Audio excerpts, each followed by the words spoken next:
Halo guys, jumpa lagi di Baca Manga. Jadi kali ini gue mau nge-review manga yang berjudul I Sold My Life for 10,000 yen per year. Kalau diterjemahin jadi bahasa Indonesianya itu, aku menjual hidupku seharga 10.000 yen per tahunnya. Sebenarnya manga ini itu udah cukup lama diterbitin di Indonesia ya, dalam format kertas koran ya. Mungkin ada dua 2 sampai 3 tahun lalu kalau nggak salah ya manga ini, dan sempat heboh, tapi gue baru sempet baca versi digitalnya gitu ya kemarin lah. Dan ketika gue baca, salah satu dari antara kalian nge-request, "Bang, review manga ini dong." Jadi inilah review gue ya.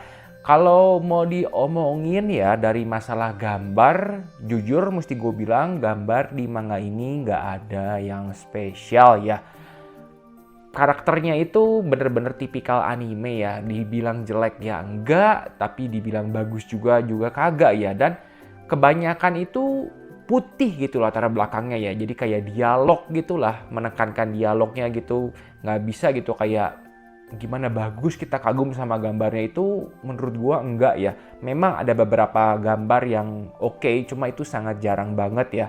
Dan itu bisa dimaklumi karena sebenarnya manga ini itu diadaptasi dari novel dengan judul sama gitu ya. Jadi emang bukan dengan tujuan manga kayaknya dibuatnya ya. Jadi emang lebih banyak tulisan dan gambar dialog-dialog gitu ya. Jadi intinya gambar itu bukan kekuatan dari judul ini gitu ya. Nah, sekarang gue mau ngomongin tentang ceritanya yang bisa dibilang adalah salah satu kekuatan dari manga ini ya. Emang ceritanya tentang apa? Jadi ceritanya tentang seorang laki-laki ya. Dia itu bernama Kusunoki ya. Dia itu berusia 20 tahun ya. Dan entah ini dunianya ngayal emang ya. Dia itu bisa menjual sisa hidupnya ditukar sama uang gitu. Dan seperti judulnya, hidupnya itu dihargai seharga 10.000 yen gitu per tahunnya. Dan karena dia menjual lifespan dia atau nyawa dia sebesar 30 tahun ya, berarti 300.000 yen ya. 300.000 yen kalau diterjemahin, dikonvert jadi rupiah sekitar kali 100 aja ya, sekitar 30 juta lah. 30 ya, sekitar 30 sampai 40 juta. Dan jadi ketika dia dapat 30 juta itu, dia bisa menghabiskan uang itu sepanjang sisa hidupnya yang tinggal 3 bulan lagi. Nah, apa sih yang bakal terjadi selama dia menghabiskan hidupnya? Itulah yang bakal jadi cerita utama dari judul ini ya. Dan sepanjang sisa hidupnya itu, dia bakal diawasi sama seorang pengawas yang kebetulan adalah wanita. Pengawas ini tuh nggak bisa dilihat sama manusia di sekitar dia ya. Jadi ya itulah yang menarik di cerita ini gitu ya. Nanti bakal terjadi interaksi antara si Kusunoki ini dengan wanita tadi ya. Nah, manga ini itu dibagi jadi 3 volume ya. Dan jujur mesti gue bilang ya, 2 volume pertama itu bisa dibilang rada-rada membosankan ya. Jadi volume 1 itu kan masih perkenalan tokoh gitu ya. Jadi kayak masih nyeritain latar belakangnya si Kusunoki, masa kecil dia gimana, dan kayak peraturannya lah ketika mengikuti program tuker nyawa ini gitu.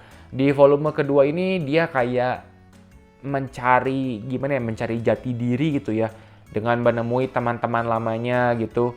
Dan menurut gue itu masih membosankan ya. Tapi yang paling seru adalah volume ketiganya, di mana dia udah ngerti gitu lah harus ngapain dia dengan sisa hidupnya gitu ya. Itu yang menarik ya menurut gue ya. Jadi sebenarnya dibilang bagus nggak? Bagus, tapi kalau kalian tanya dan gue mesti jujur, volume 1 dan 2-nya rada ngebosenin ya. Tapi nih ya, manga ini itu menurut gue seperti buku motivasi gitu ya. Soalnya dia itu kayak ceritanya oke, tapi yang lebih ngenanya itu pesan yang disampaikan di dalam manga ini gitu ya. Bener deh ya, banyak banget hal yang bisa kita ambil dari manga ini gitu ya. Jadi kayak pelajaran motivasi emang ya. Cuma memang begitu gitu manga ini gitu ya. Nih ya, ada 4 yang paling nyentuh gua ya. Yang pertama itu, masa lalu kita itu udah lewat ya dan gak bisa diapa-apain lagi. Yang bisa kita lakuin sekarang ini ya cuma buat masa depan.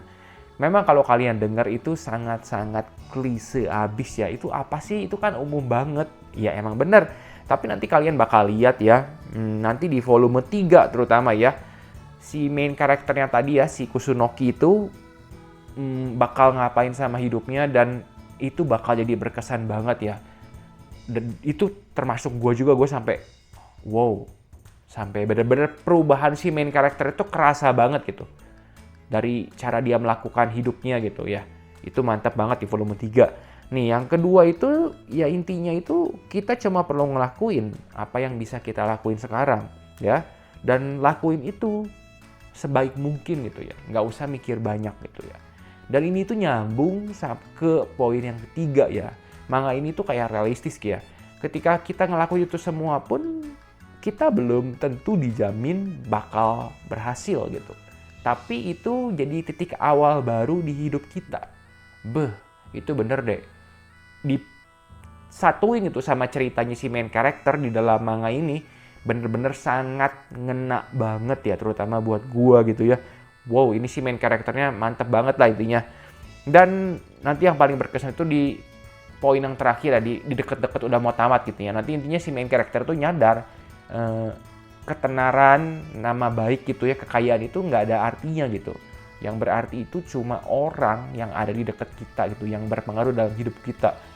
Ini bisa dibilang sih memang rada sedikit sedih nanti di endingnya ya. Tapi dibilang sedih nggak, sampai nangis bombay nggak gue?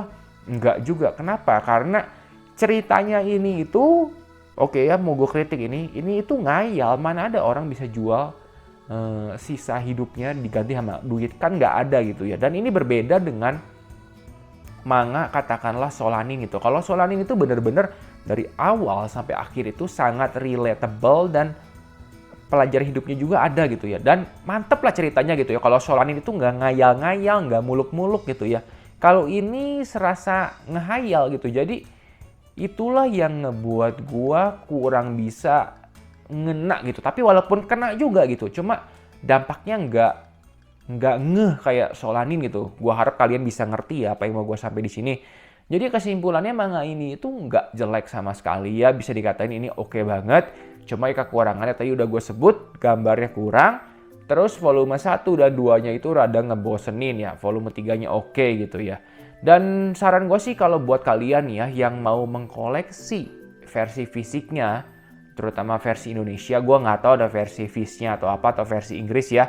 Versi Indonesia ini udah cukup lama, jadi ya dari pengalaman gue, dulu ini gue pernah sempat mau beli versi fisiknya ya, cuma waktu itu bolong-bolong waktu ketika gue pergi ke Gramedia, waktu gue buat vlog ya, jadi gue males.